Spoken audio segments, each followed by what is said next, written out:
A comedian runs for president, a voting machine glitch makes him win, and a movie made in 2006 somehow gets more relevant every passing year. Did this movie deserve better, or does it just suck? Welcome back to Does It Suck, the show on the Snobs channel where we watch, review, and dig into movies that time forgot, that bombed at the box office, underrated, or that you are not sure whether or not to defend at a dinner party. I am Mick Manhattan, and today we're talking about Robin Williams' political satire that critics demolished and audiences just didn't understand at the time. This is Man of the Year. Before we get into it, I want to give a genuine thank you to our Patreon member Bronson Wright-Wolfe for giving us this one for a review. So what is this movie? Man of the Year was released in 2006 and written and directed by Barry Levinson, the Oscar-winning director of Rain Man and Wag the Dog, and distributed by Universal Pictures. The film was shot primarily in Toronto and Hamilton, Ontario, with additional footage in Washington, D.C., and made on a budget of $20 million.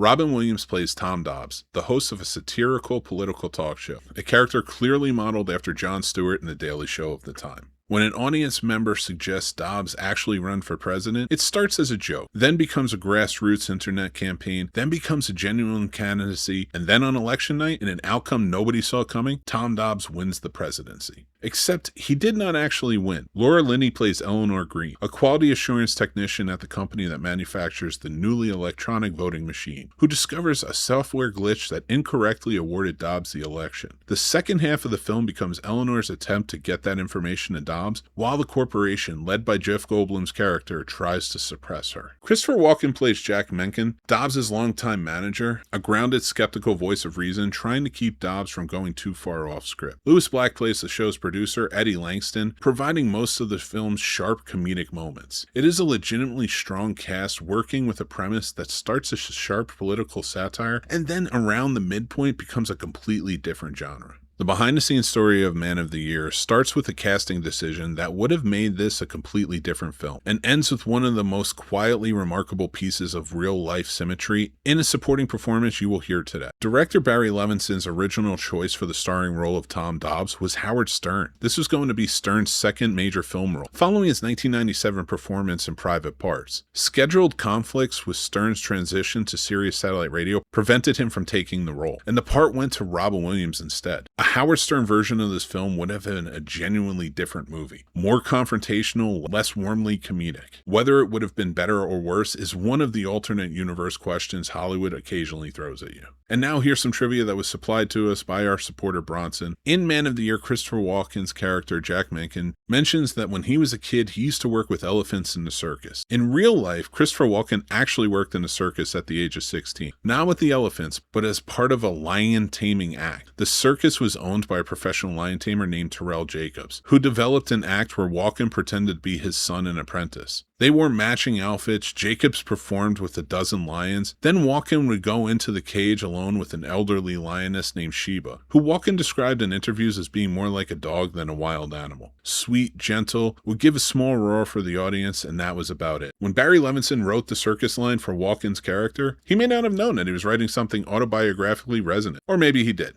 Either way, thank you, Bronson, for this piece of trivia. We appreciate it. The film shot through 2005 and released in October 2006, the first October of a midterm election, which Levinson clearly hoped would amplify the film's political resonance. The timing was deliberate. The execution did not fully cooperate, though. When Man of the Year opened in October 2006, critics were largely brutal. It's 22% on Rotten Tomatoes, and the consensus of the film that it tried to be a comedy, a political thriller, and a romance simultaneously, succeeding with none of them. And it wasted a premise with real potential. IMDb, it sits at a 6.2 from tens of thousands of votes. The critical picture and the audience picture are significantly different, though. At the box office, Man of the Year opened at number 3 and made $37.3 million domestically and $41 million worldwide on a $20 million budget. Technically profitable at the theater, and the DVD release added another $25 million in sales. This was not a catastrophic failure, but it did not come close to what Universal had hoped for from a Robin Williams and Barry Levinson's political satire released in an election year. Fan reception has always been warmer than the critical consensus suggests, and over the years, a specific conversation has grown around this film, centered almost entirely on how much of the premise has come true. The comedian as a presidential candidate angle, the voting machine integrity concerns, the outsider populism. The film has been referenced and revisited repeatedly in the context of every major election since 2008, and most recently resurfaced with a genuine intensity around the 2020 2020 election cycle.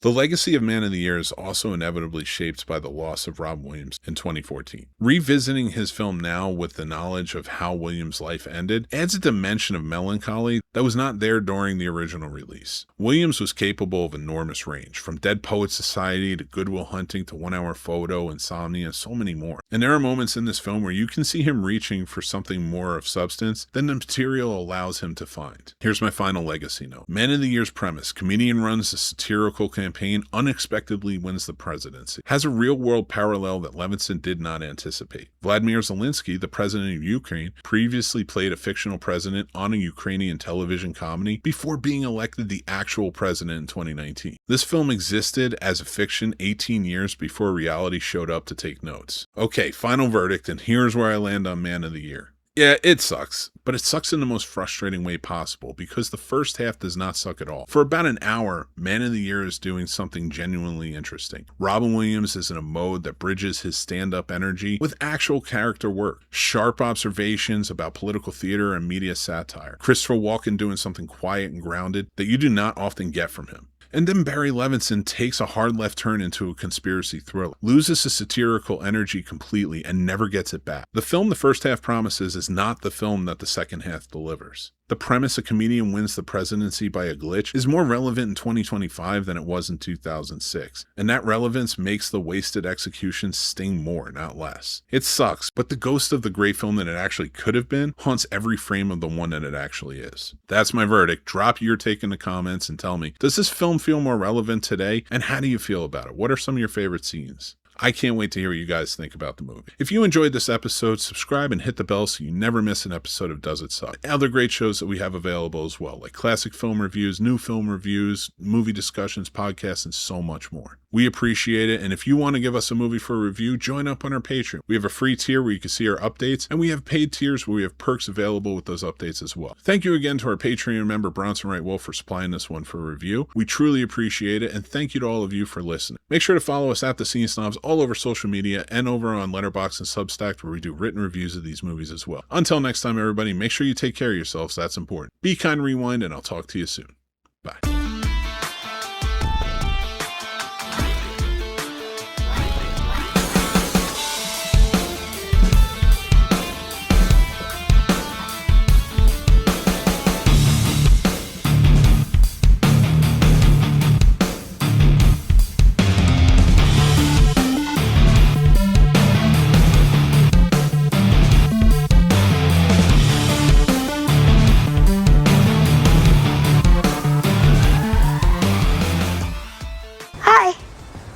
Just wrapping up my podcast.